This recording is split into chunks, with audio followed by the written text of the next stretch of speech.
Yang pertama, Muawiyah. Ada sebahagian tokoh-tokoh sejarah sebut Muawiyah tak wariskan pemerintahan. Tapi pandangan tu berbeza dengan Zahir. Sebab Zahirnya Muawiyah wariskan kepada Yazid. Itu Zahir. Semua kitab-kitab sirah klasik menuliskan benda yang sama. Tentang apa sebab dia?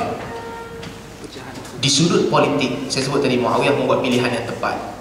Sebab antara pilihan dia yang tepat adalah mewariskan pemerintahan kepada Yazid. Itu pilihan yang antara yang tepat pada ketika itu. Omar tidak mewariskan pemerintahan. Bahkan Omar melarang nanti anak dia. Osman tidak mewariskan pemerintahan. Ali juga tidak mewariskan pemerintahan. Tapi Muawiyah wariskan pemerintahan. Abu Bakar wariskan pemerintahan. Apa kesan politik dia? Negara kacau bilau. Ketika itu semua orang memikir untuk cari kepentingan masing-masing. Kalau urusan pemerintahan itu terbuka, tidak ada lantikan, apa akan berlaku? Orang akan berperang. Semua orang nak. Bukan setakat kumpulan Ali di Kufah. Even orang yang berada di Syam pada ketika itu, mereka akan berperang. Sebab semua panglima Muawiyah, mereka nak kuasa. Ataupun bila Muawiyah dah tak ada, mereka merasakan mereka paling layak untuk dapatkan kuasa. Hatta kita menghormati sahabat-sahabat Nabi. Hatta ketika majlis tahkim sekalipun, Amr bin Al-As dia cadangkan untuk nanti Abdullah bin Amr bin Al-As, anak dia. Kedua-dua mereka sahabat Nabi. Tuan-tuan, mereka sahabat ni bukan busuk hati, tapi mereka fikir bahawa maslahah yang paling tepat berada di situ. Kalau mereka pegang pemerintahan, maslahah paling tepat. Muawiyah memikirkan yang untuk menjaga umat, pemerintahan itu diberi kepada Yazid. Dan betul tindakan Muawiyah. Muawiyah lantik Yazid. Selepas Muawiyah meninggal dunia, tak ada siapa kacau kedudukan Yazid di Kufah. Di Syam, di kawasan Syam, sehinggalah mereka masuk ke Mesir. Tak ada siapa kacau kekuasaan Yazid. Jadi ini ijtihad politik Muawiyah yang berjaya.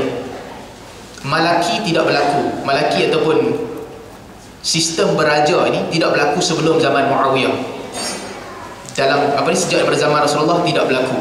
Nabi-nabi terdahulu adalah Daud dengan Sulaiman. Tapi sejak daripada Rasulullah, sistem beraja ni tak berlaku. Tetapi Muawiyah asaskan satu sistem untuk apa? Untuk menjaga maslahah pada ketika itu. Perlu tak perlu dikekalkan sistem beraja? Balik kepada maslahah. Ada sistem raja yang membawa kebaikan dan ada sistem beraja yang membawa keburukan. Tapi tindakan Muawiyah pada ketika itu, dia membawa kebaikan. Jadi itu untuk soalan pertama lah. Yang kedua apa dah? Ja'far Sadiq.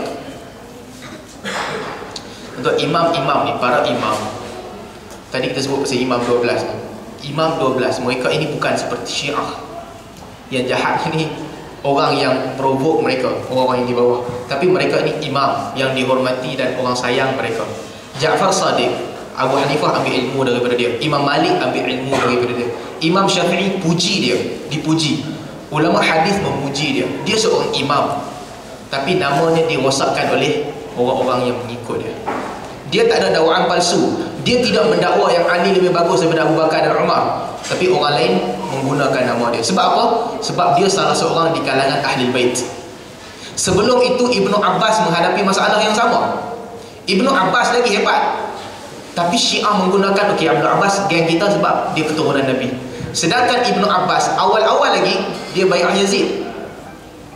Para sahabat digunakan.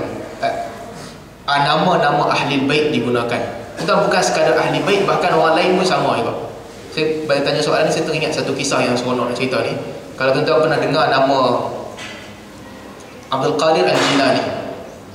Abdul Qadir Al-Jilani orang alim, tinggal di Madinah, orang yang hebat, ahli ibadah dan ahli hadis. Tapi nama dia dibusukkan oleh Sufi. Sufi bila nak buat ibadat baru je, mereka akan kata ini daripada Syekh Abdul Qadir Al-Jilani, Sufi Malaysia. Sombong kan? Bukan setakat Sufi, geng-geng silat pun sama juga. Dia buat pencak silat apa-apa, dia kata, ini silat diasaskan oleh Abdul Qadir Al-Jilani. Ibn Kathir sebut ketika dia cerita tentang Abdul Qadir Al-Jilani, dia sebut dia ini orang yang bagus, alim, wara'. Dia wara', tapi masalah dia apa? Masalah dia orang-orang yang datang selepas dia membusukkan nama dia. Pengikut dia membusukkan nama dia. Begitu juga dengan para a'immah Ahlul Bait. mereka orang yang hebat, mereka ada kelebihan. Ahli bait ada kelebihan dia. Para sahabat menghormati ahli bait, para sahabat muliakan ahli bait. Tapi kemuliaan itu tidak berarti pemerintahan kepada ahli bait dan orang lain menggunakan dan membusukkan nama mereka. Wallahu